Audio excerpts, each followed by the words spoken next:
Magandang umaga po sa ating lahat. Narito ang ating weather update. Sa susunod po ng 24 oras, may tsansa pa rin po ng mga kalat-kalat na pag-ulan at thunderstorm sa Bicol Region at sa Mimaropa dahil sa epekto ng Intertropical Convergence Zone o ITZ.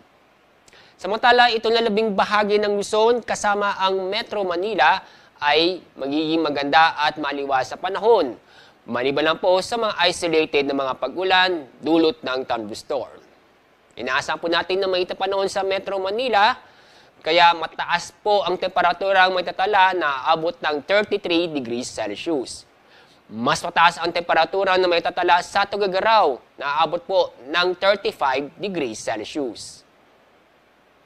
Dahil sa epekto ng ITZ, malaking bahagi ng Visayas at Mindanao ay makakaranas ng maulap na papurin na may kasamang kalat-kalat na pag-ulan at thunderstorm. At kasalukuyan, itong Intertropical Convergence Zone o ITZ ay naapektuhan ang malaking bahagi ng ating bansa. Iyong binabantayan natin ng kumpulan ng mga kaulapan sa bandang east ng ating bansa na sa bandang dagat Pasipiko ay nanatiling may posibilidad may mabuong low pressure area. Asa pa nagbabala pong pumalaot sa ating mga karagatan, sa susunod po ng 24 oras ay patuloy na maging banayan hanggang sa katamtaman ng pag-alon sa ating mga karagatan sa buong kapuluan.